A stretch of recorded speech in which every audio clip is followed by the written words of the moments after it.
Qui sait pédaler ne sait pas forcément rouler. C'est toute la différence là.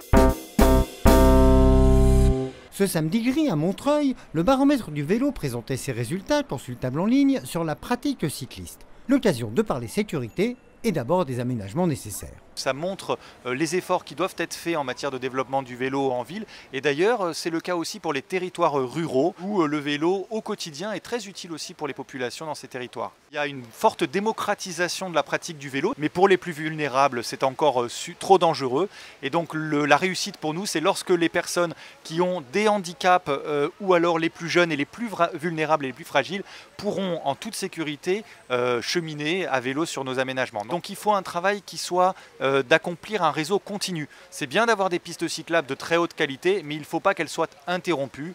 Je crois que le partage de l'espace public, c'est de l'histoire de tous, des cyclistes aussi, pour respecter les piétons, les véhicules motorisés qui sont encore la source principale de l'accidentologie aujourd'hui vis-à-vis des piétons ou des cyclistes. Mais c'est une histoire partagée, donc on doit travailler aussi sur des campagnes de communication, sur un meilleur partage de l'espace public. Il faut aussi penser à une approche plus globale sur la pratique du vélo, et donc soutien aux associations comme au Cyclo par exemple, qui font de l'autoréparation, mais aussi il faut pouvoir participer à des campagnes sur l'apprentissage du vélo pour nos jeunes. Outre la vente de vélos, Ocyclo incitait surtout à l'autoréparation. Explication. La spécificité d'Ocyclo, c'est d'essayer d'amener les personnes à l'autonomie sur la mécanique vélo, ce qu'on appelle couramment dans notre milieu la vélonomie, c'est-à-dire effectivement la possibilité pour les gens d'apprendre avec nous.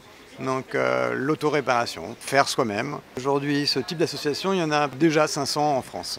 C'est fondamental d'entretenir son vélo, tout simplement déjà pour des raisons de sécurité. On voit trop de gens rouler avec des vélos qui ne freinent pas bien, qui ont des roues en vrac, et aussi il y a aussi la sécurité de soi-même, c'est-à-dire la façon dont on est posé sur le vélo. Donc on apprend aussi à se tenir sur son vélo. Donc le fameux savoir rouler à vélo, bientôt tous les enfants, il faudrait qu'ils aient cette compétence. Alors ce SRAV, savoir rouler à vélo, c'est quoi? C'est un apprentissage avec un point important qui est la sécurité. Et en fait, ça s'apprend. Au niveau national, il y a un programme qui a été mis en place qui s'appelle le SRAV dans les écoles, le savoir rouler à vélo.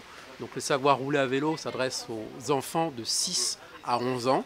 Et le but, c'est de les rendre autonomes sur la pratique du vélo, capables de se rendre depuis chez eux jusqu'à l'école à vélo en sécurité. Le savoir rouler à vélo se distingue en 3 modules, qui est le savoir pédaler, donc l'équilibre, la trajectoire, freiner, s'arrêter, le savoir circuler, comment on circule et comment on apprend à repérer les codes et la signalétique, et ensuite le savoir rouler, c'est-à-dire savoir rouler en situation réelle. On n'est plus dans une cour d'école, on est en ville avec les autres usagers.